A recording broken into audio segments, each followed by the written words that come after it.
a la quien también le mando un abrazo enorme. A ver quién más veo. Bueno, ya voy. Hola, Leo. Ahí está. Hola, Diego. ¿Cómo andás? ¿Qué decís? Hola, Ani. ¿Qué tal? ¿Qué se cuenta?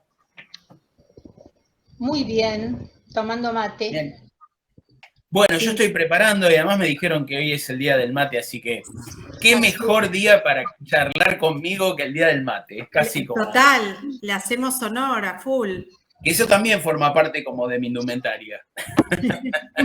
Es parte de la idiosincrasia, yo creo, ¿no? Ya. Sí. Elisa, siglos sin verte. ¿Cómo andás? Hola, Elisa. Bueno, cuánta gente linda se está sumando. Ahí está Darío también, Darío de Salim. Mirá. ¡Oh, Darío! ¿Cómo andás, querido?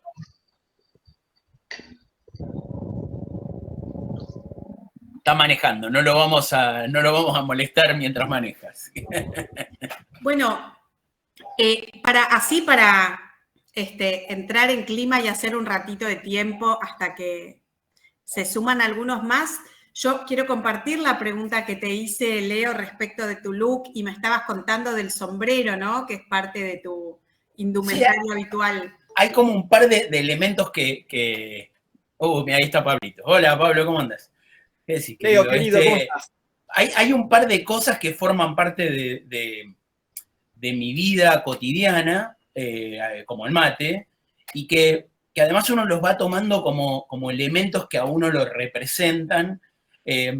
Creo que por ahí una de las cosas que a mí me gusta es aquellas cosas que elijo porque siento que tienen que formar parte de mí, y muchas de esas han significado sorpresa para otros en el primer momento, ¿no?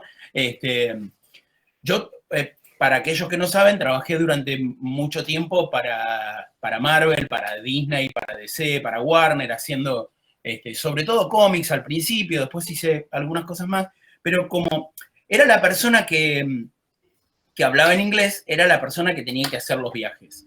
Y porque terminamos armando una empresa grande con unos amigos y terminamos siendo como 50 trabajando desde acá, desde La Plata.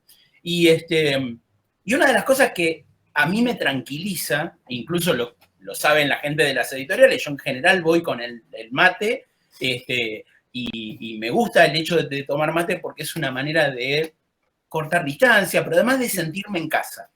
Así que cuando tuve la primera reunión en Warner, ahí enfrente de los estudios esos que muestran en el principio de las películas, ¿viste? Con todos los techos abovedados, grandotes. Caíste con el mate y me muero. Sí, obviamente, caí con el mate y estaban todos como preguntándose si, claro, ¿qué es esto? ¿Una droga? ¿Hay una cosa rara?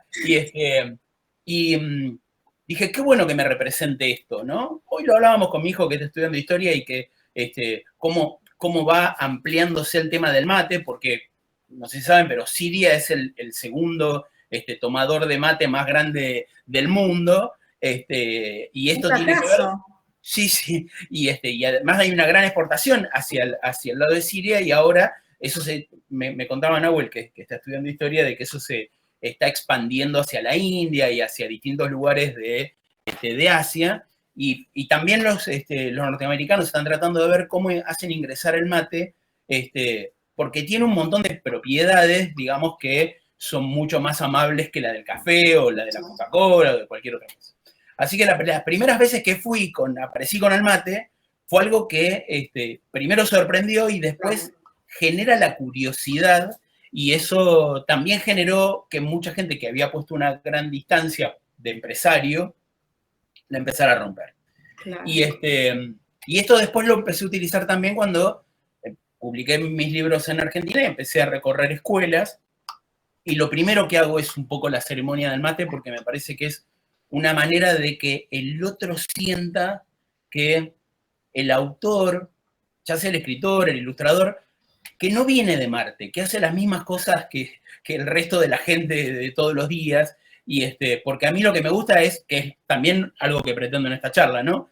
Que estemos de igual a igual, ¿no? Porque a uno le toca a veces estar en un lugar en particular, pero esto no quiere decir que sea más importante que nadie. Y lo del sombrero tiene que ver con un recorrido que yo hice por Argentina para escribir unos libros que se llaman todavía Seres Mitológicos Argentinos, y de lo que ahora en las librerías queda un bestiario con una recopilación de toda la parte investigativa que hice sobre los seres mitológicos de la Argentina. Y a mí siempre me gustó Indiana Jones.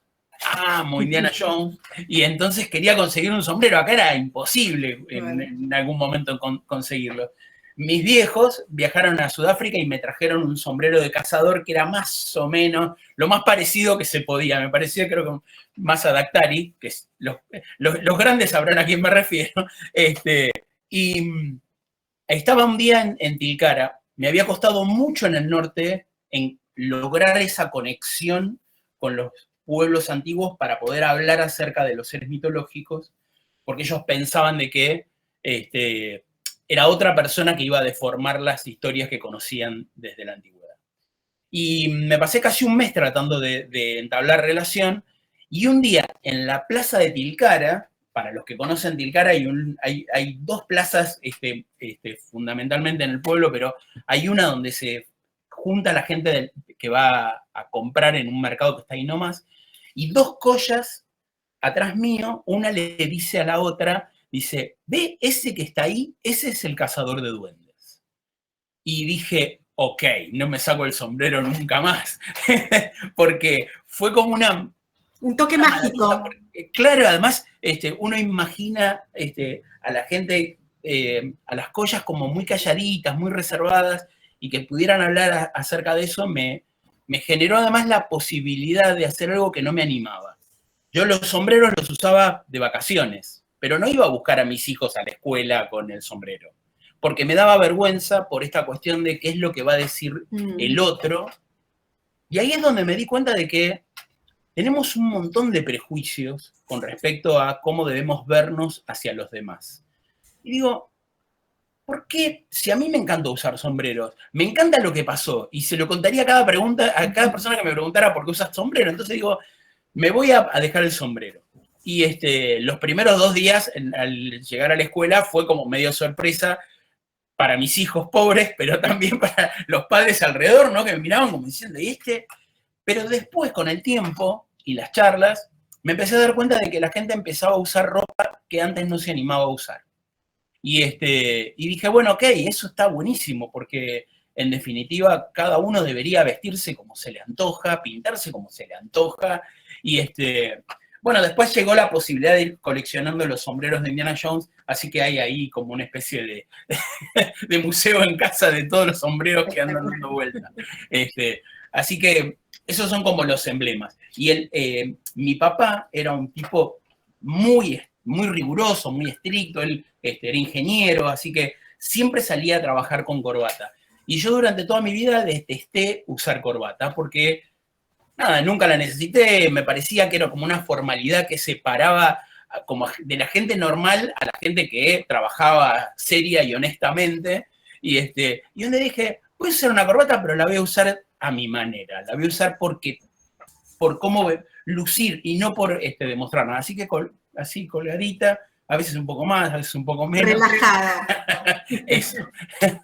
Así que bueno, esa es la razón por la cual uso este es Leo Batik.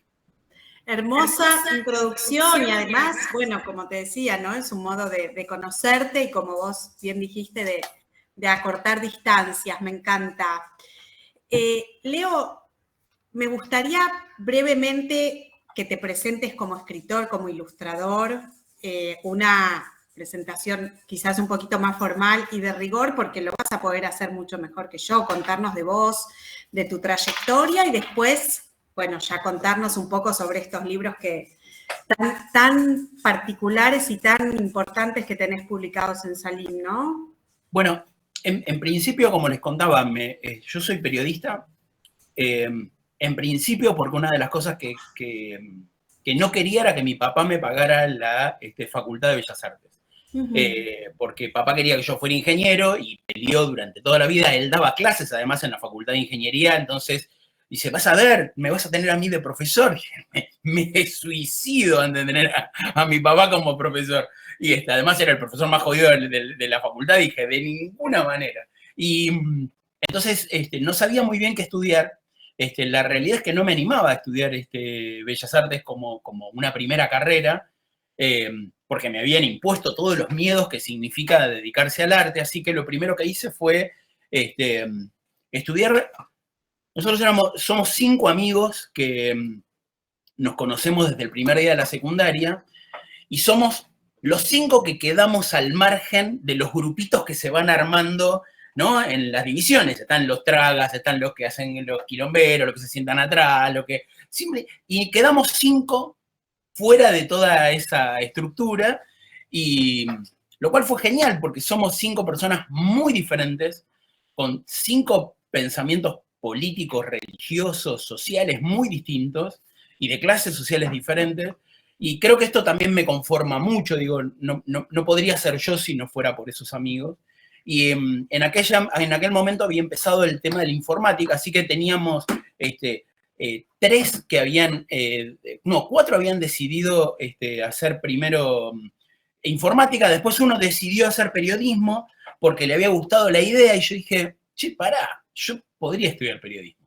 De hecho, me enamoré de la carrera, fotografía, radio, me encantó todo ese tema, y es lo que me permite comunicarme, porque la realidad es que a mí me da mucha vergüenza hablar en público, aunque no parezca a esta altura del partido, pero la realidad es que todo el hecho de tener que ponerte delante de un micrófono y ponerte delante de una cámara me ayudó un montón a poder salvar, digamos, esas limitaciones. Y una vez que terminé periodismo, me empecé a estudiar Bellas Artes, pero la tuve que dejar la carrera porque después de dar una vuelta de campana, porque me creía que era un excelente dibujante, qué sé yo, me fui a la revista Fierro y me dijeron que me dedicara a otra cosa, y esa vuelta de campana que me hizo bajar de mi pony de cristal, en el cual a veces nos subimos creyendo que somos más de lo que somos, me pasé todo un año aprendiendo realmente, y esto me permitió en el 94 entrar a trabajar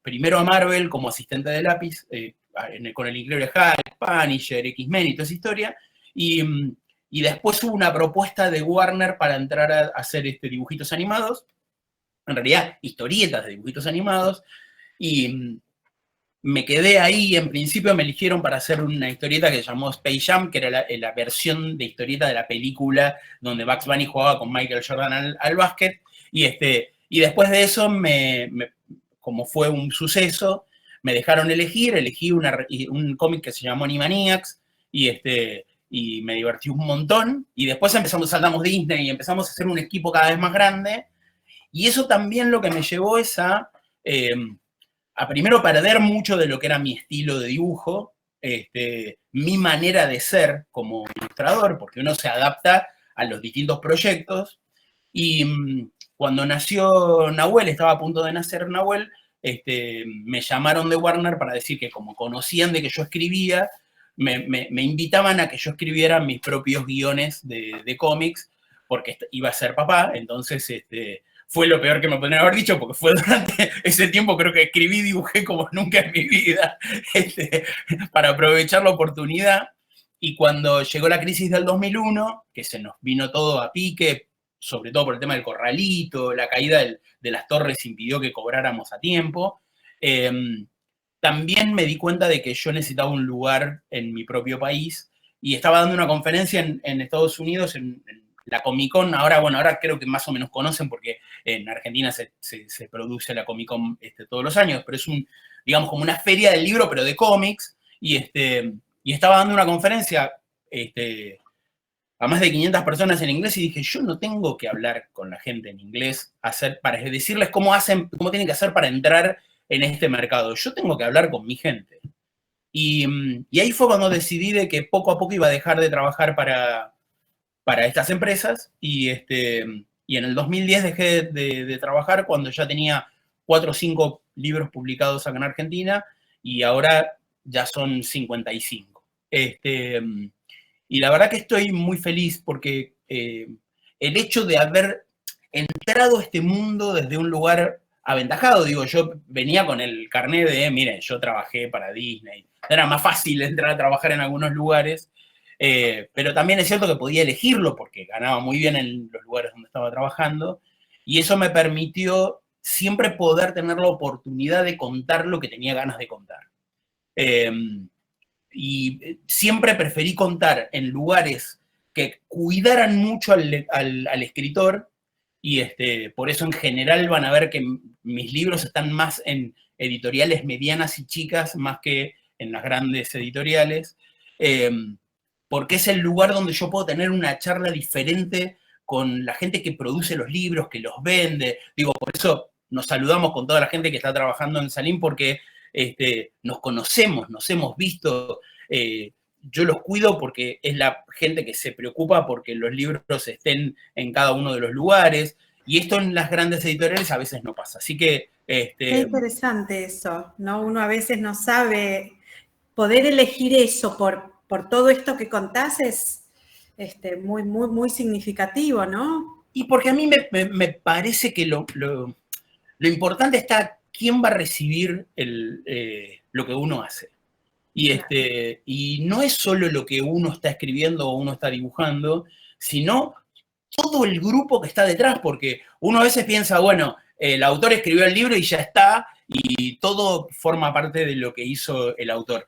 Y nada más lejos, o sea, hay un grupo de gente que sin ellos es imposible que el libro funcione, porque hay que llevarlo a las escuelas, hay que hablar de ellos, hay que generar este tipo de reuniones, y para eso yo prefiero conocer a la gente con la que trabajo, me encanta conocer a la gente y tener esta relación de saber quiénes somos, a mí me gusta un montón, y trato de ser muy cuidadoso también con eso. Lo saben las personas que me han visto en algunos colegios, me gusta mucho hablar con los chicos, me gusta mucho saber qué es lo que piensan, y por eso yo estoy muy agradecido de que Salim permitiera hacer esta colección, que fue un poco un desafío, porque yo no quería ser un autor de currículo escolar, ¿no? Digo, hay muchos autores que lo hacen genial, digo, por nombrar dos tipos a los cuales admiro y son amigos, Franco Baccarini y Mario Méndez son dos monstruos que saben perfecto, digo, los Sevilla también, ¿no? Digo, con quienes trabajé, pero digo, es gente que sabe muy bien cómo trabajar en de esa forma, pensando en qué es lo que van a necesitar los alumnos o los maestros en determinado momento. Mi desafío era diferente, mi desafío era, bueno, ¿yo en qué soy bueno? ¿Qué es lo que puedo yo aportar a una estructura de un colegio? Y lo que mejor puedo aportar son esto que tiene que ver con las relaciones vinculares, que a mí me interesa un montón. Digo, hasta ahora todo lo que he hablado tiene que ver más con relaciones que con lugares donde trabajé. Y Guille, mi señora, es psicóloga especializada en relaciones vinculares. Con lo cual, yo cuando la conozco a Guille en un momento muy especial de mi vida, donde yo estaba muy mal y escribía un montón, creo que por pánico. Estaba queriendo huir del mundo yo, aun cuando insisto de que la lectura de los libros no nos saca de la realidad, sino que nos presenta la realidad de una manera diferente para poder encararla distinto, pero la realidad es que yo estaba escribiendo de manera enfermiza para poder salir de las situaciones en las que estaba, y cuando empezamos a salir con Guille, en realidad éramos amigos, fuimos amigos primero, y lo que me di cuenta es que estaba tan bien que no podía escribir, porque siempre había escrito desde el dolor. Que esto lo cuento en realidad porque muchas veces los docentes se encuentran con alumnos que dibujan o escriben como tratan, parece que están huyendo, y en realidad muchas veces es el lugar donde uno se siente como seguro, ¿no? Donde siente que puede tener control sobre algo. Y me costó un montón volver, digamos, encontrar el centro de nuevo y darme cuenta de que también podía escribir desde la felicidad, desde el estar tranquilo. Y vínculos es eso, es la entrada a volver a escribir por placer y en un contexto de mucha diversión. Qué interesante. Yo te preguntaría entonces, Leo, cómo se vinculan estos 3 títulos tuyos, que ahora nos vas a contar, de la colección Vínculos, con el nombre que pensamos para la charla, que es el libro como metáfora de los problemas cotidianos. porque me parece que un poco tu idea, ¿no? Para vincularte con los otros a través de los libros, tiene que ver con esto. Mira, me fui dando cuenta con el tiempo que cada una de las cosas que escribía tenía que ver con algo que me pasaba a mí. Esto parece como medio obvio, pero a veces uno no se da cuenta hasta mucho tiempo después. Pero cuando escribí Seres Mitológicos Argentinos, yo lo que me di cuenta es que, bueno, ahora viene la revelación que necesita la música. Chan, chan, chan. Yo soy adoptado, muchos ya lo saben, pero fui adoptado a las pocas horas de nacer y no pude encontrar mis orígenes. Mis papás me dieron la libertad a los 13 de que buscara quiénes eran mis padres. Ellos nunca me ocultaron de que era adoptado, pero a veces la libertad a los 13 es una libertad fútil, porque en realidad, ¿qué es lo que puede hacer un chico de 13 años? ¿Qué puede preguntar? No sabía cómo tenía que empezar, dónde tenía que ir. Fui a abuelas y abuelas y madres de Plaza de Mayo, porque no encontraba cómo era la forma para encontrar, y yo creo que ellos no me podían ayudar porque tenían como la sensación de que cuando lo descubriera me iba a apartar de ellos, ¿no? Y en realidad lo que estaba buscando era de dónde venía.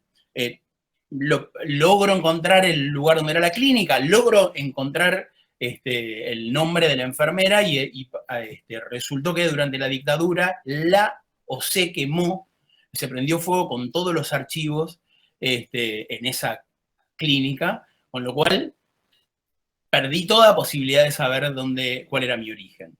Y me di cuenta a medida de que él hablaba acerca de los libros de seres mitológicos, de que estaba tratando de encontrar mis raíces en la mitología, y después me di cuenta de que esos libros hablaban acerca de la búsqueda de un hijo que estaba buscando a su padre, con lo cual estaba hablando de ese tema. Y ahí es donde me di cuenta de que en realidad mis libros llevaban indefectiblemente la marca de la metáfora cargando en cada uno de sus historias.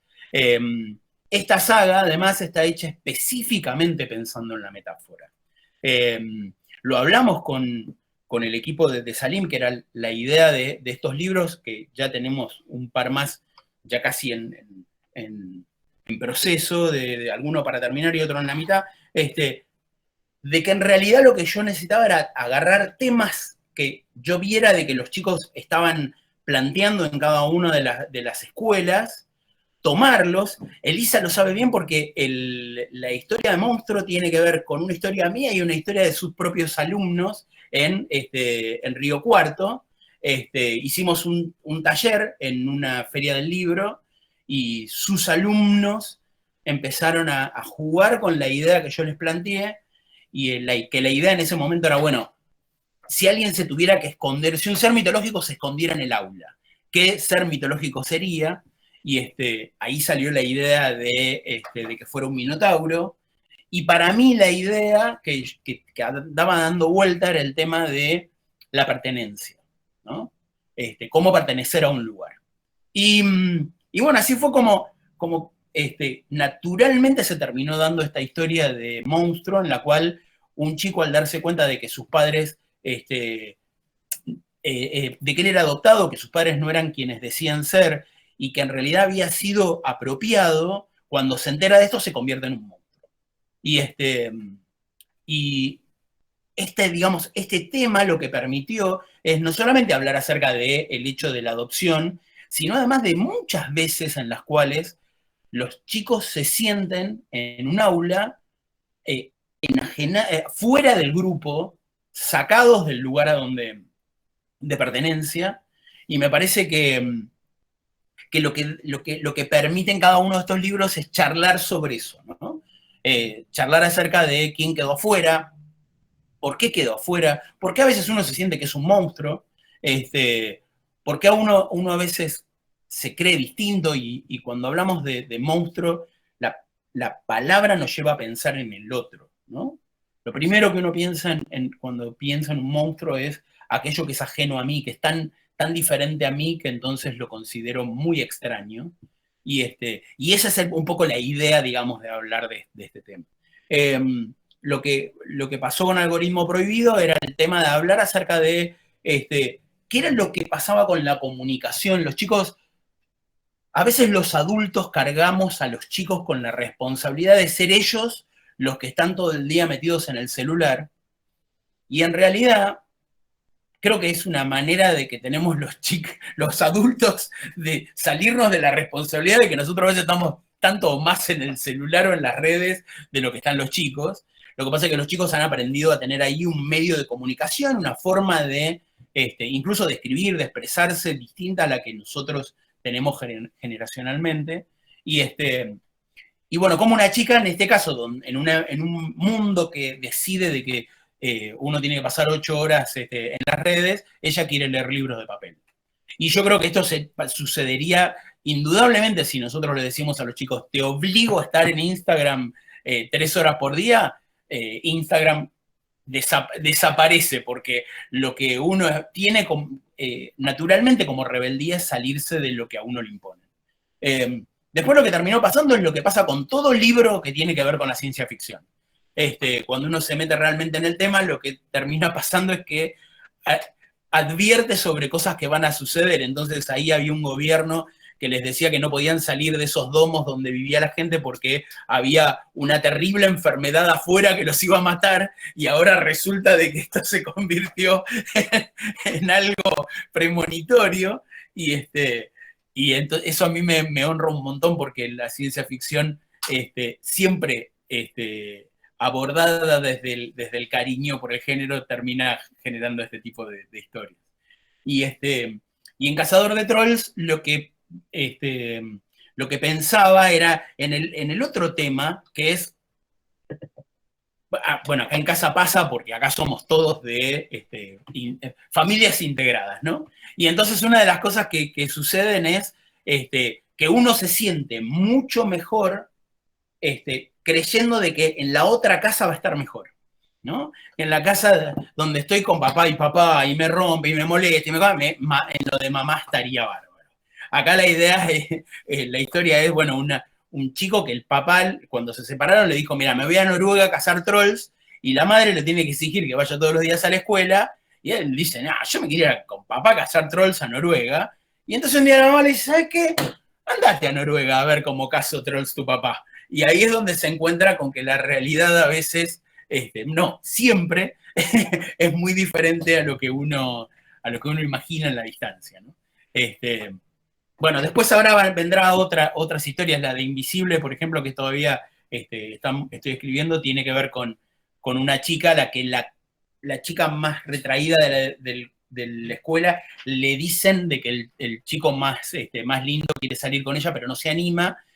Ella va a decirle y el flaco le dice, mira, no existís, y la chica desaparece y no puede volver a hacerse visible.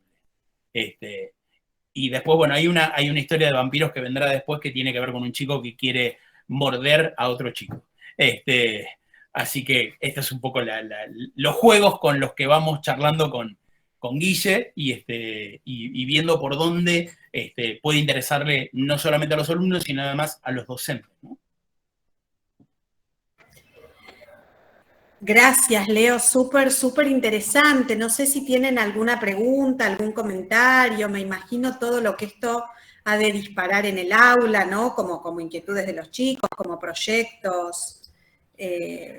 A mí me gustaría que esto lo convirtamos lo más posible en una charla. Yo sí. soy muy hablador, pero digo, si podemos esto charlarlo es genial, porque a mí me interesa saber qué es lo que piensan los docentes acerca del tema. Y bueno, nada, estoy abierto a todas las preguntas y comentarios que deseen.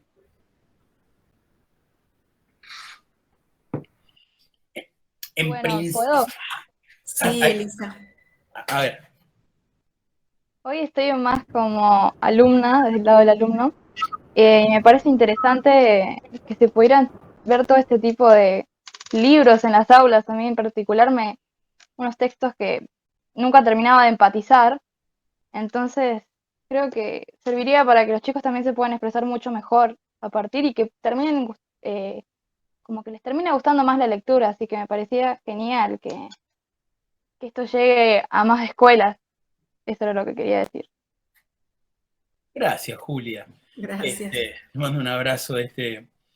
a mí lo que me interesa mucho es, primero siempre pienso en qué es lo que le gusta a los jóvenes. Como tenemos una familia grande, tenemos de todas las edades, así que tratamos de elegir qué series ver, no por lo que nosotros nos gustaría, sino por qué es lo que en consenso surge. Por eso, por ejemplo, vimos en familia Game of Thrones, porque nos parecía que era una manera de poder enfrentar este tipo de temas que nos generan como resquemor, ¿no? Me pasó muy claramente cuando empecé a ver la serie, Nahuel me dijo, yo la quiero ver con vos, papá, y empezamos a verla y es gracioso como cuando un hombre le corta la cabeza con una espada a una mujer, es algo que lo tenemos tan internalizado como posible de ver en una cena, incluso, que todo bien. Donde se desnudaron un hombre y una mujer y empezaron a acariciarse, lo primero que intenté fue mirarlo a Nahuel, Nahuel me miró a mí, y lo cortamos y nos empezamos a cagar de risa, porque digo, qué loco, porque debería ser lo más natural, debería ser lo que está bien, no digo que dos personas naturalmente entran en relación, digo, un hombre y una mujer, pero podrían ser dos mujeres, dos hombres, no importa, digo, a lo que me refiero es al hecho de cómo vamos naturalizando situaciones que no lo son y no naturalizamos situaciones que deberían ser normales. Entonces, ¿qué pasa? Cuando esto lo transportamos a la escuela, los chicos muchas veces lo que necesitan más es hablar de aquello que no pueden hablar con adultos. Y lo que no pueden hablar con adultos, si el docente no le da a veces la cabida, yo entiendo de que a veces un docente tiene el temor de no poder dar la respuesta correcta, ¿no? De no tener, porque a veces no tiene la solución para su propia vida, entonces dice, ¿qué voy a tener la solución para el otro? Pero no es lo que están pidiendo los chicos. Los chicos lo que necesitan es el espacio para hablarlo. Necesitan ese lugar donde hablemos, el adulto puede hacer como de mediador en todo caso, de contenedor ante las situaciones, y no tener que dar una respuesta correcta. Me parece que eso es como algo genial que lo sé porque he hablado con varios docentes que en muchos lugares eso se genera, y cómo después con el tiempo uno va a esos docentes recordándolos no por lo exigente que fueron, sino por ese lugar que les dio y que les permitió hablar de temas que en la familia eran imposibles de hablar. Bien. ¿Puedo tirar una? Sí, Elisa, claro. ¿Puedo tirar una? Sí, sí, obvio. Hola, buenas tardes. Bueno, primero quiero contar un poco la experiencia que viví cuando Leo visitó la escuela, porque digo, una persona con esa trayectoria, con ese currículum, ponerse a la altura de los chicos, pocas veces puede. Él baja y se mete en la cabeza de los chicos. Entonces Leo como tallerista es más genial que como escritor, me parece a mí, porque le puede sacar a los chicos todo lo que ellos quieren decir. Lo recuerdo dentro de nuestra propia escuela y te recuerdo en las ferias del libro trabajando con grupos donde hasta los que no se animaban a decir yo soy, terminaron escribiendo cosas hermosas. Entonces, bueno, esto de la serie que ya contaste, la serie esa de los monstruos que escribiste, que son muy útiles en el aula, debiéramos buscar la forma de que todos las conocieran. Porque en realidad, por ahí una de las chicas estaba escribiendo recién y decía justamente eso. Estos temas que son tan necesarios, ¿por qué no están más presentes en las aulas? Entonces, bueno, acá, aprovechando que estamos con la gente de la editorial, digamos, ¿cómo se puede hacer para acercar esos temas y los que vayan saliendo concretamente al aula?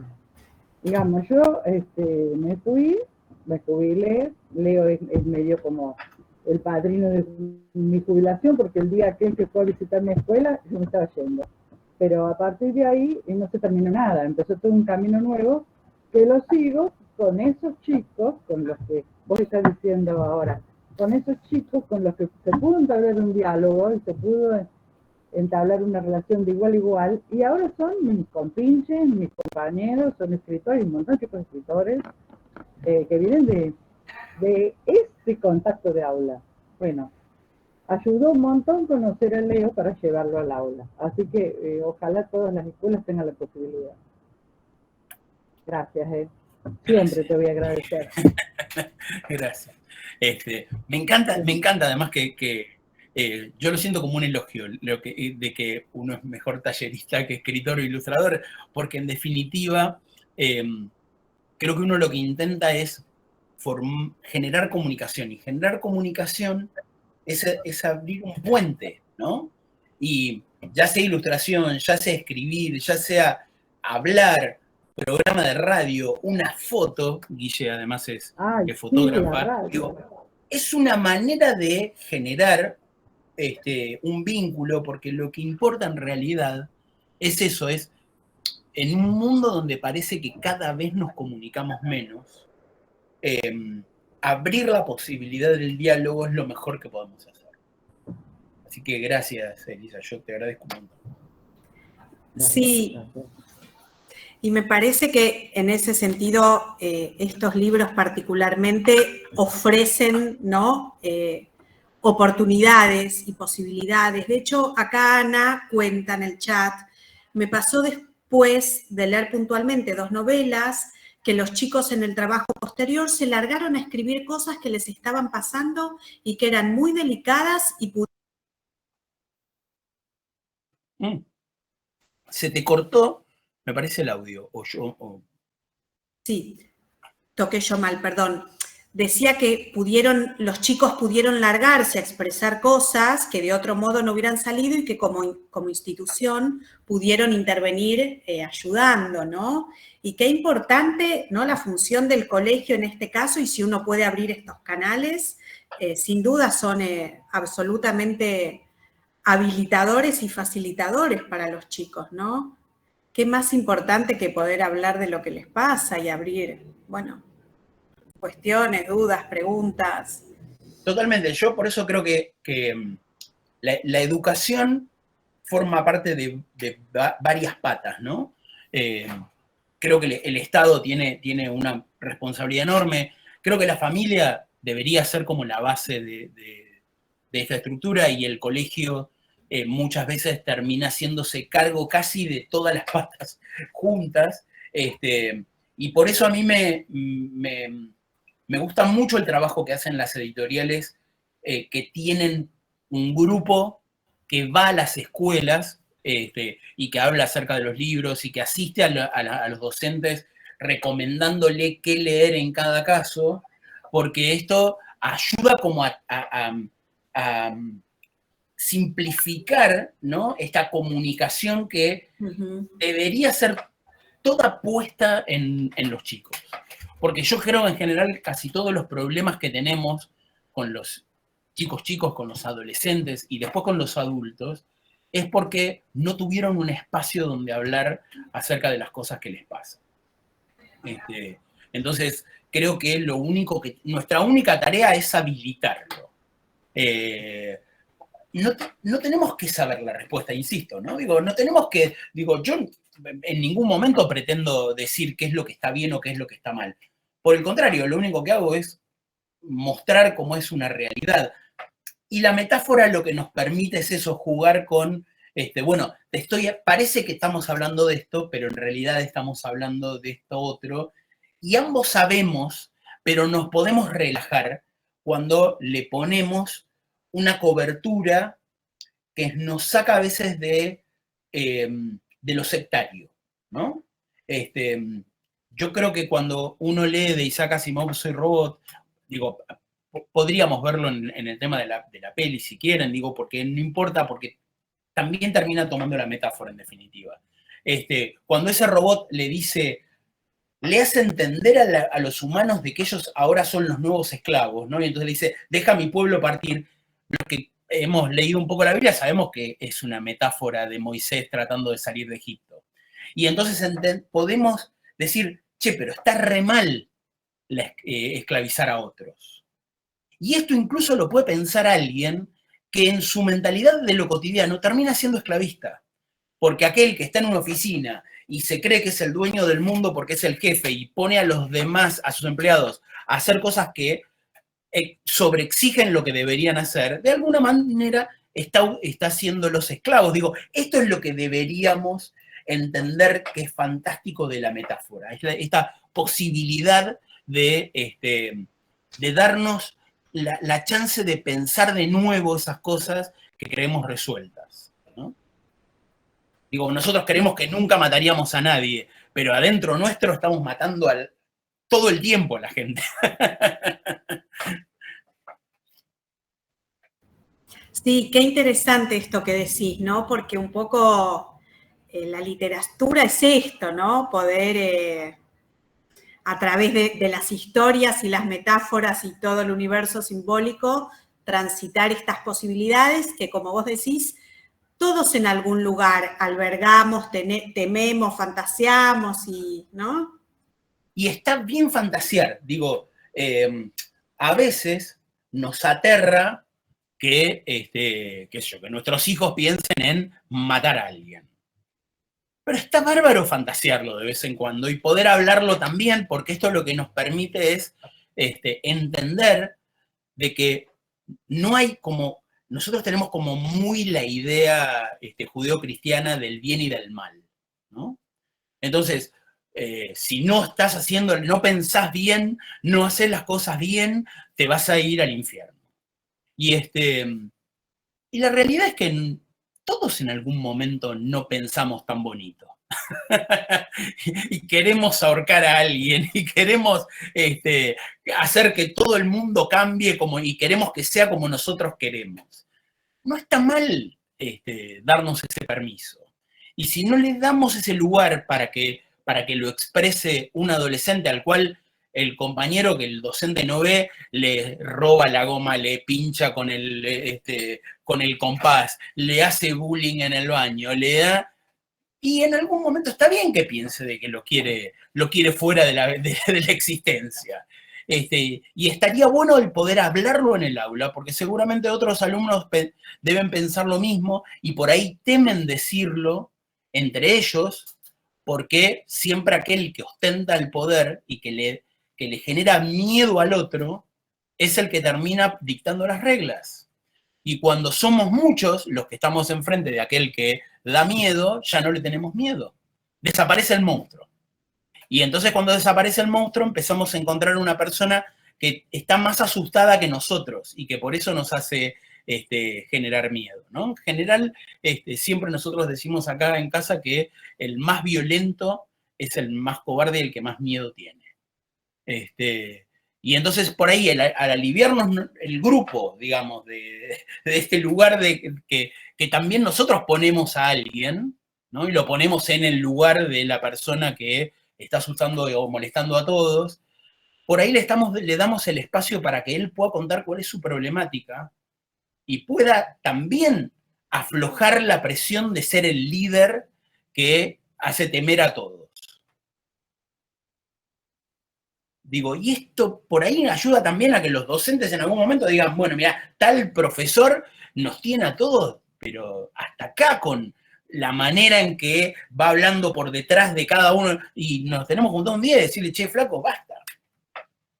Digo, porque en realidad los chicos no hacen más que reproducir lo que hacemos los adultos. Digo, si nosotros subiéramos a los chicos, los pusiéramos a escuchar las charlas de la sala de profesores a la sala de maestros, los chicos dirían, ¿pero de qué me venís a decir? Si tienen los mismos problemas y tienen las mismas situaciones de poder y que tenemos los adultos, ¿no?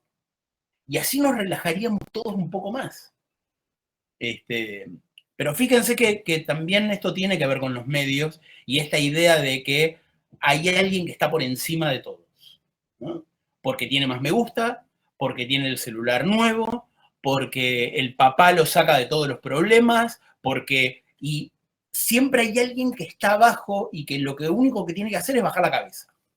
Y no puede hacer nada más. ¿No?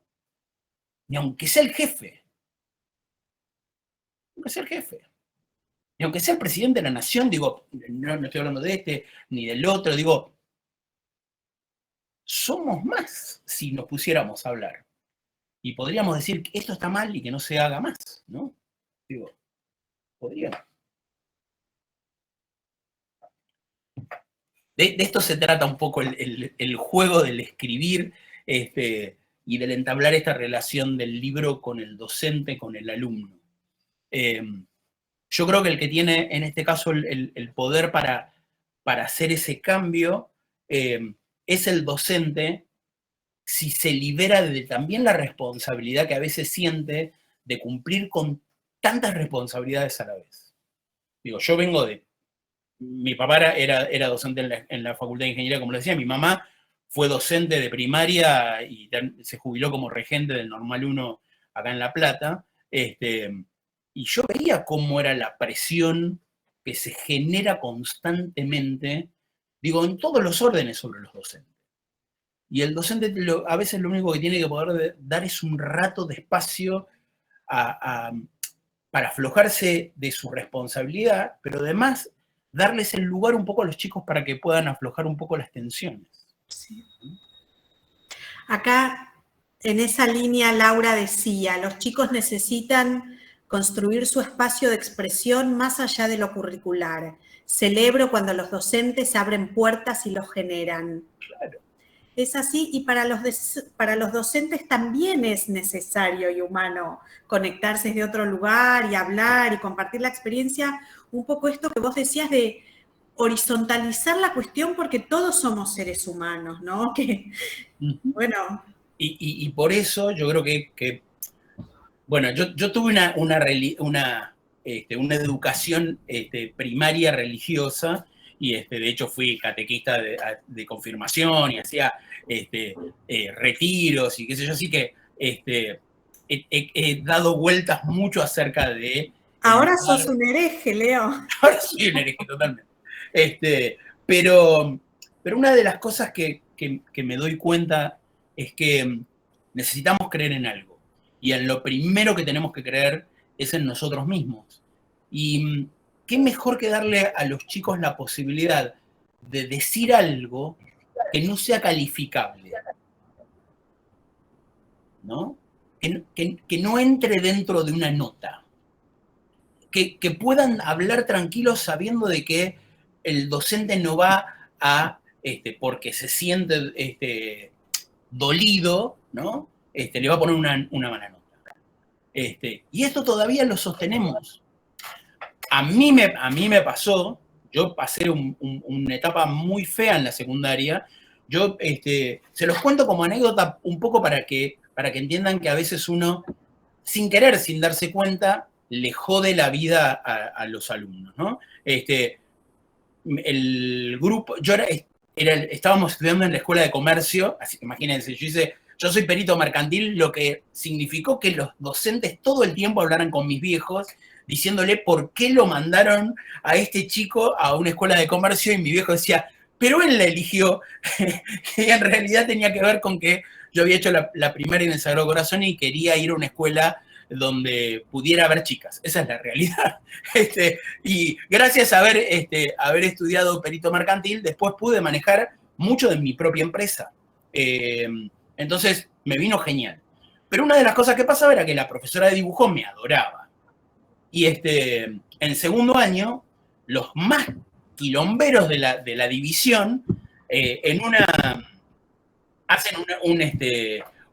hace un trabajo que tenía que ver con audio, era muy complicado para chicos de segundo año. Yo lo sabía, yo estaba haciendo con la gente de la parte de arte de la escuela, yo hacía un taller los sábados, y yo entendía de que lo que les estaban pidiendo era imposible a chicos que tenían un montón de drama, pero ¿qué hicieron? Se juntaron durante 2 fines de semana, todos los chicos más quilomberos, e hicieron una historia en audio donde había una batalla entre 2 grupos de hormigas. Unas hormigas respondían a las canciones de Palito Ortega y otras a las de Sandro. Y se habían tomado el tiempo de buscar frases en cada uno de los temas para responder a la otra canción. Cometieron un solo error, que yo no lo vi en el momento, que fue, le dedicamos esto a Susi Lombardo, que era la profesora. El hecho de decir Susi, está bien, estábamos hablando del año 1983, eso generó de que ella se sintiera ofendidísima y como ella quería lapidarlos, nos pregunta a los dos alumnos que teníamos que ver con, que hacíamos dibujos buenos, qué pensábamos de lo que habían hecho. Y yo dije que a mí me había parecido genial, que me había encantado de que por una vez se habían puesto de acuerdo para trabajar juntos, y al otro día llego a la escuela y me dijeron, bueno, usted va a ir a la dirección y con mis compañeros, y nos iban a poner 24 amonestaciones. Yo, ¿Qué pasó acá? No, lo que pasa es que ustedes agredieron a la profesora. Yo hablé con la directora y digo, mire, la verdad es que me parece horrible todo esto que está pasando, porque digo, siempre se quejan de que hacen lío una vez que se ponen a hacer algo, porque dijo Susi los va a amonestar a todos. Me vino genial, fue lo mejor que me pudo haber hecho esa profesora, que pobre, dejé de ir al taller de los sábados, dejé de ser como la figurita de arte en el colegio, pero lo que hizo es que me hizo llevar muy bien con mis compañeros que más bullying hacían al resto. No me hicieron bullying nunca más porque los había defendido y no les habían puesto las amonestaciones. Digo, a veces los docentes tienen que poder relajar al punto de, sí, se van a ir un poquito, van a decir algo que es pero hay que ver qué es lo que están tratando de hacer. Y en principio lo que están tratando de hacer los chicos es expresarse. Y en esa expresión tienen que poder decir lo que piensan. Aunque el docente diga, no, ¿qué estás diciendo? Bueno, perdón, yo me voy muy largo con mis respuestas, discúlpeme. Sí, no sé si alguien quiere comentar. Mira, yo quiero comentar una cosa. Sí, cómo no. Parecido a la situación que está contando Leo. En una clase de plástica, uno de los chicos dibuja un espectacular, porque tenía una mano para el dibujo bárbara, un botín, como un primer plano, un botín pisando una planta. ¿Viste? ¿Y cuál fue el discurso de la profesora? Que vos crees que únicamente el fútbol te va a salvar, que por qué no pensás que el planeta, que la ecología, que las plantitas, que no sé qué, se armó una batalla bárbara, el tema terminó en dirección, y lo que el chico estaba pisando era una planta de marihuana. Cuando le explica por qué había dibujado eso, es como que los adultos quedamos todos por el foco, porque viste decir, mirá el símbolo que había ahí y no lo habíamos podido ver. Sí, incluso... Bueno, la familia del chico vivía de la marihuana y él quería salirse de ahí, a lo mejor en su cabeza lo veía por el lado del fútbol, pero a veces hay que acercarse y tratar de analizar qué hay en este mensaje. Claro. Sí. Qué bárbaro. Y pensaba como docentes no perder de vista que es un lenguaje simbólico, ¿no? Porque si no, un chico no podría escribir que quiere matar al vecinito y les quitamos toda posibilidad de fantasear y expresión. Bueno. Si nosotros perdemos de vista que es metáfora, ¿no? Pobres pibes. Exactamente. Exactamente. Eso es una metáfora. Porque además lo que tenemos que lograr es salirnos de esta dualidad en la que nos están metiendo el planeta, ¿no? Digo, no es una cuestión, además, solamente de Argentina, de los políticos, de los canales de televisión, no es solamente eso. El mundo nos está tratando de generar una dualidad de perteneces o no perteneces, blanco-negro, te gusta o no te gusta. Alguien la otra vez me dijo, no sé qué admirar más si tu dibujo o tu escritura. Mirá, admirá los dos, o odialo los dos, o plantea una cosa diferente. Digo, no hay, y esto también nos lleva a preguntarnos acerca de absolutamente todo. Digo, ¿por qué no? Yo siempre acá en casa lo hablamos con los chicos, digo, yo tengo la sensación de que en algún momento entenderemos que no hay ni 5, ni 10, ni 20, ni 30 géneros, sino que hay un género por cada persona que hay en el planeta. Porque si nos pusiéramos a hablar acerca de cómo nos expresaríamos sexualmente si pudiéramos, todos lo haríamos de manera diferente. Pero también en cuanto a la ideología, también en cuanto a lo que sentimos, también, digo, y tendríamos que darnos esa posibilidad, y la posibilidad en este momento de oro la tiene en la escuela, digo, quizás porque ha terminado quedando en un embudo, porque los padres no tienen el espacio, y yo creo que quizás se perdió una hermosa oportunidad. Algunas familias, nosotros acá durante la pandemia hablamos un montón, porque estábamos todo el día todos juntos, y por ahí era un buen momento como para plantearse dónde estamos y qué queremos, ¿no? Y a veces hay que planteárselo también con los hijos, porque los hijos viven mis hijos viven en esta casa y tienen voz y deberían tener casi el mismo voto que nosotros. Digo, hay cosas que nosotros decidimos, bueno, obviamente porque somos los que, jefe de familia, pero también hay que darles la posibilidad de que ellos empiecen a tomar responsabilidades y a expresar su opinión, y que su opinión sea válida. Porque tiene que ser así, porque de esa manera vamos a salir de esta cuestión de si vas a ver esta película sos un idiota, y si vas a ver esta película sos un genio, y si te gustó esta película sos un tonto, y si no te gustó... Digo, démonos la libertad de que cada uno haga y piense y sienta lo que mejor desee. Y creo que también ahí le vamos a quitar un poco el único poder que tienen a veces las redes, es llevarnos a ese atolladero del me gusta, no me gusta. Menos mal que todavía está prohibido poner te odio, porque si no empezaríamos a estaquear a gente en las plazas y a prenderla a fuego. Digo, y esto tenemos que romperlo, y lo tenemos que romper nosotros, no lo va a romper el sistema. Digo, y de esto también hablan los libros, ¿no? Digo, esta es un poco la metáfora. Digo, yo en algún momento les decía a mis alumnos de literatura, la posibilidad del Zoom permitió de que yo le dé clase de dibujo y escritura hoy a gente en casi todos los lugares del mundo. Me encanta esa posibilidad. Y una de las cosas que les decía es, yo les haría ver a los chicos de secundaria La Noche de los Lápices, pero también les haría ver la Orden del Fénix, de Harry Potter, porque es exactamente la misma situación, y a veces, metafóricamente, es re interesante lo que pasa ahí. Digo, cuando Harry tiene que entrar, no sé si vieron la peli, pero digo, cuando Umbridge, que es la profesora re bonita que se ríe y qué sé yo, y que tiene todo lo gatito y todo rosa, tétrico, ¿no? Le dice que tiene que escribir y con una pluma que le hace salir sangre, eso es tortura. Y está muy bien representado.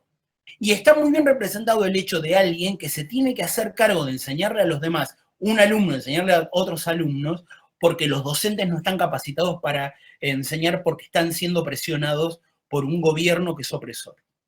Y ahí podemos hablar, incluso podemos hablar todos, incluso aquellos que están de acuerdo con lo que pasó en la dictadura en Argentina.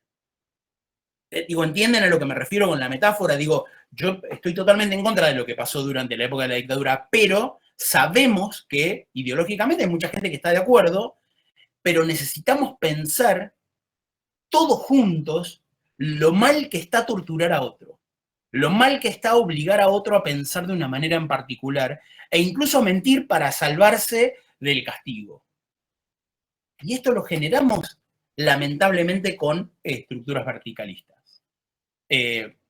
Lo cual no nos quita el poder. Digo, cuando podemos hablar horizontalmente, digo, ustedes no dejan de respetarme a mí por lo que soy, porque yo hable de manera horizontal con ustedes, y que es lo que a mí me encanta, digo, el tratarme de vos, que no me traten de usted, que no me enaltezcan, que no me...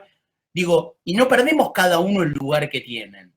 Yo hablo de igual a igual con la directora, pero yo sé que en el colegio ella es la directora. Y la última palabra la tiene la directora. Y si la directora dijo la reunión termina acá, la reunión termina acá y está perfecto. Tenemos que entender de que la autoridad no tiene que ver con el temor y no tiene que ver con la verticalidad, sino tiene que ver con el respeto, el conocimiento que tiene el otro y los años de experiencia que tiene el otro, ¿no? Muy bien. Uy, me hace eco. Un poquito, No. un poquito. Bueno, construir con una mirada crítica, dice Totalmente. Roxana, claro, totalmente. Bueno, estamos cerca de las 8, queremos sortear un par de los libros de Leo para los participantes, pero antes de ir al sorteo, queremos saber si alguien tiene alguna pregunta o comentario. Y me encantaría si alguien que está totalmente en desacuerdo, digo, ¡hey, Susana Vicente! ¿Cómo andás, hermoso? ¿Cómo andás, bella? Leo, ¿entendí bien? ¿Estás por dar charlas en las escuelas? Siempre doy charlas en las escuelas. Hace muy poco, la primera charla después de todo este encierro que tuvimos, justamente la di gracias a Salim. Fuimos a Quilmes a dar una charla, porque antes las teníamos que dar virtual, pero la virtualidad nos permite que de acá a Río Cuarto hay solo una pantalla de por medio. Seguro, buenísimo sería, Elisa, para organizarla. Sí. Yo encantado, ¿eh? Yo encantado. Sí. Tenés un poder, yo siempre cuento la anécdota de la tormenta cuando estábamos dando la charla acá en la Feria del Libro, que yo lo presentaba a él y me terminé sentando en el público y había una de truenos y qué sé yo, se había cortado la luz y él, lo más bien, todo el mundo ni se enteraba de la tormenta. Qué poder que tiene, ¿no? De atrapar a la gente. Y yo creo que tiene que ver con el hecho de soy así. Digo, eso. Vos me conocés y digo, la gente de Salim también, digo que no hay nada más, digo, no hay un Leo oculto tramando la destrucción del mundo. ¿Hola? ¿Hola? Sí, alguien dijo hola. Yo. Ah, ¿Escucha? Porque se me acaba de romper un poquito el micrófono y no sabía si funcionaba. Te escuchamos. No, yo quería contar que ya el año pasado, en plena pandemia, trabajé algunas de las obras de Leo y terminamos, no sé si recordás, con un encuentro virtual. Y a Sí. muchos de esos chicos ya los tengo 2 años seguidos y este año terminamos el viernes, tuvimos el cierre después de 2 años, un grupo que no me voy a olvidar nunca. Imagínense que pasamos los 2 años de pandemia, con Zoom, con Classroom, yendo, viniendo, con barbijo, con burbuja. Supongo que ellos tampoco se olvidarán de mí. Chicos, empezaron la secundaria, leímos un cuento de Asimov que se llama Cómo se divertían, que es, en la única semana que tuvimos presencial leímos ese cuento y después se convirtió en realidad. Me hacía acordar a lo que contabas vos de tu libro, que empezamos a ir a la escuela en las máquinas y hicimos como una recapitulación el viernes pasado de lo que fueron estos 2 años de escuela, empezar la secundaria de esta manera, los vínculos entre ellos se tuvieron que construir virtualmente, muchos de ellos no se conocían, venían de escuelas diferentes y se empezaron a conocer en los Zoom de la escuela, haciendo trabajos en grupo, que tratamos de proponerle hacer trabajos en grupo.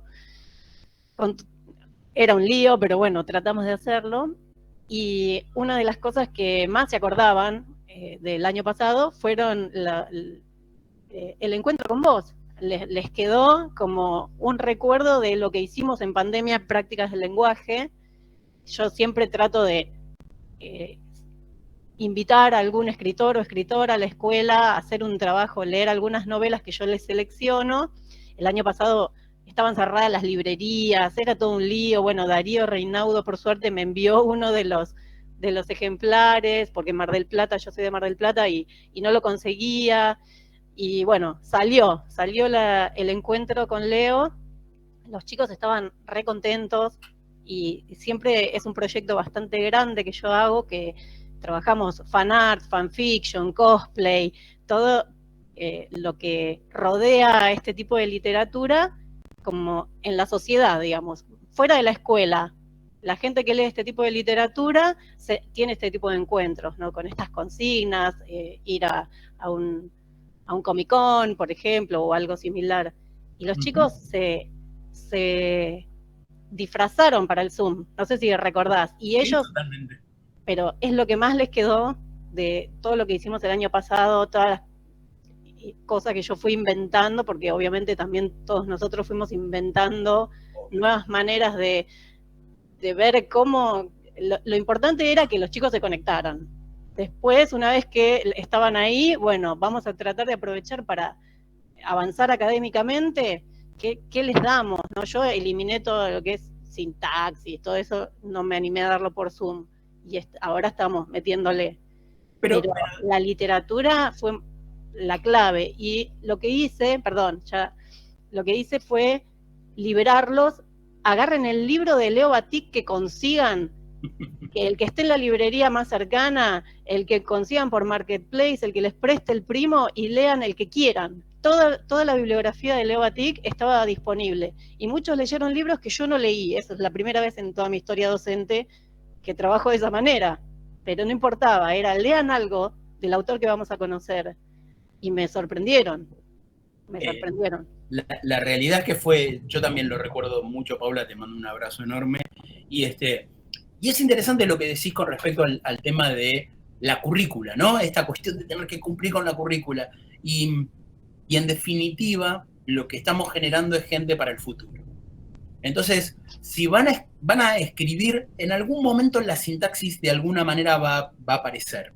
Pero lo que no va a aparecer, si no le damos el lugar, es la posibilidad de expresarse. Expresarte mal, al principio es la necesidad de decir algo de la manera que sea. Después empezamos como a encontrarle la vuelta para que eso sea lo más correcto literariamente posible. Pero es tan importante el hecho de que le demos el espacio al otro para que se exprese, ¿no? Me parece que eso es fundamental y la verdad que te agradezco un montón porque yo me acuerdo de esa experiencia. Trato de atesorar cada uno de los encuentros que tengo con los chicos y la verdad es que hiciste un laburo impecable en ese. Yo es un trabajo que hago siempre con distintos autores y dije, no me voy a meter en esto, los chicos me van a tener que mandar el fan art, el cosplay, por no sé qué, y dije, más si lo hago y que salga como salga, y salió buenísimo, y los chicos no se lo olvidan más. De hecho, el otro día a mí me gustó cuando, aparte este año también lo hicimos con una escritora acá de Mar del Plata que se llama Marisa Potes, Marisa. Y ellos lo tienen represente porque fue ahora el mes pasado, pero todavía se acordaban de los libros de Leo Batik que habían leído el año pasado, como una experiencia que los marcó en un momento en el que su vida era un embole, porque tener 13 años, empezar la secundaria y no verte con tus amigos, y no verte con tus compañeros, era aburridísima la vida, pobres. Y para ellos todo era mostrarse y comunicarse con los compañeros por Zoom. Así que bueno, espero que en algún momento volver a hacerlo, pero poder invitarte en carne y hueso. Cuando quieran, estoy para lo que necesiten. Bueno, muy bien, muchas gracias por compartir las experiencias, ¿no? Son siempre enriquecedoras porque nos dan ideas y está buenísimo. Después saben que cualquier cosa se contactan con los promotores de Salim, ¿no? Que les pueden contar un poco más sobre los libros, la posibilidad de visita de autor, etcétera. Muchas gracias a ustedes por la posibilidad y sobre todo a Leo, la generosidad, escucharte, hermoso.